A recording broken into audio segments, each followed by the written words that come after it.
welcome back to my YouTube channel. If you're new here, welcome. My name is Savannah. I'm a post-grad pre-med and current medical school applicant. And in today's video, we're going to be getting into exactly what a gap year is.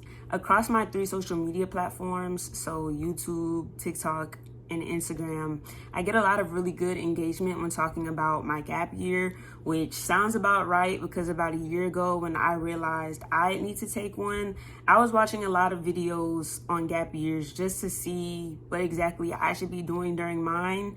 So that's what this video is about. How should you spend your gap year? Before I get into the video, be sure to like, comment, and subscribe, and I'll give y'all a few seconds to do so. Okay, let's get into it. For those of you wondering what in the world a gap year is or what gap years are, it's just a break between your undergraduate studies and you matriculating into medical school. That time period varies in length from person to person.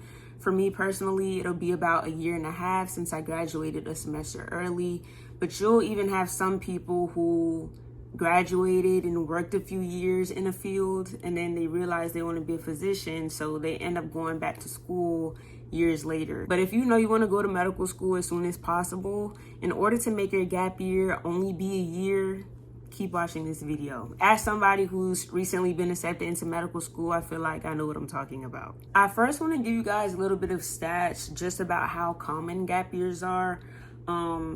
I got this from Google just from typing it in. The first thing that popped up with the little AI text thing said that in the past 3 years, over 70% of incoming medical students took at least one gap year before matriculating into medical school.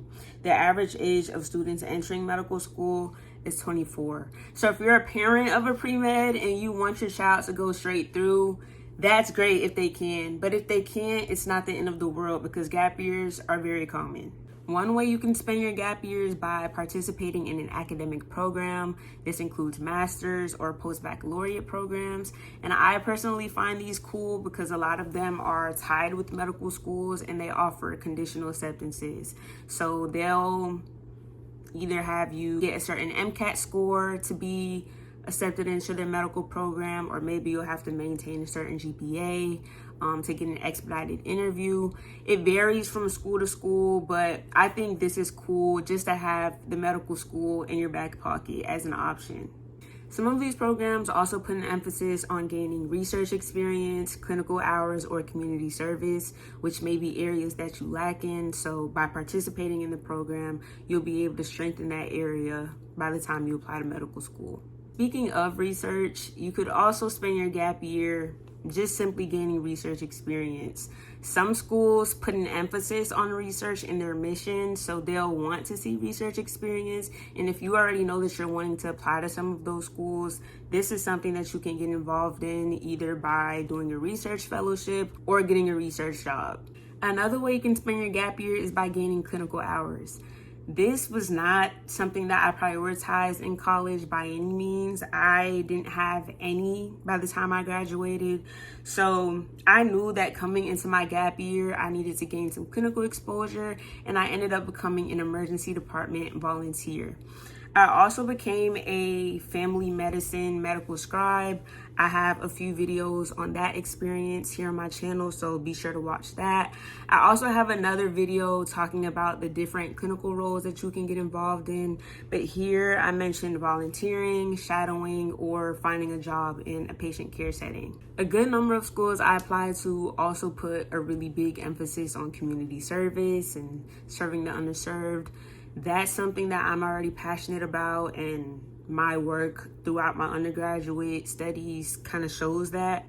But if you know you're wanting to apply to those schools and for whatever reason you don't have the hours yet, I definitely recommend getting some hours during your gap year. And don't just get hours to get hours. Like, actually do something that you're passionate about so that when you're asked about it, you can talk about it.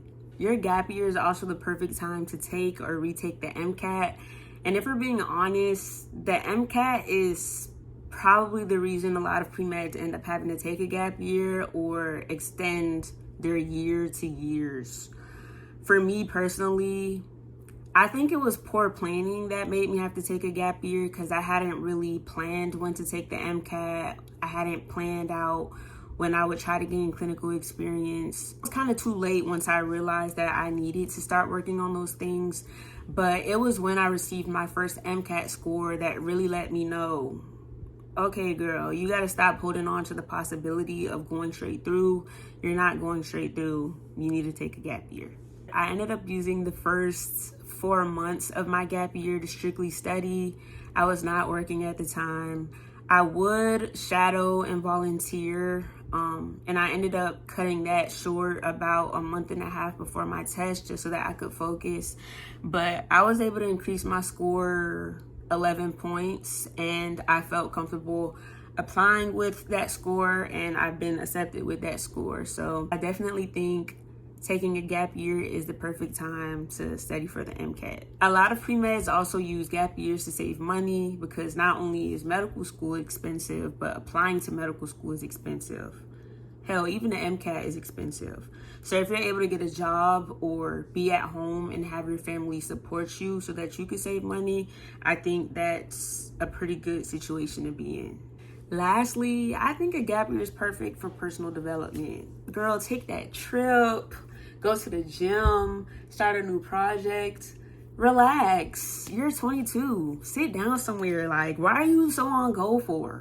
Use your gap year to actually chill for a moment. Because once you're in medical school, I mean, I ain't there yet, but I know people who are, and they struggling. You've worked hard just to get to this point, and now you're preparing for the next step.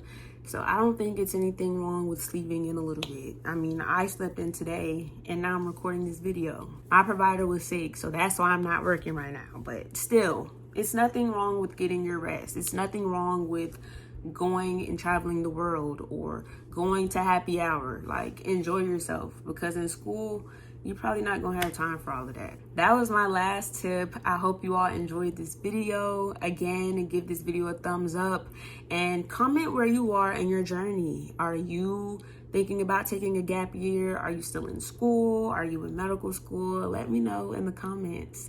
I'll see y'all later. Bye. My darling, I love you, I love you, I love you, I love you.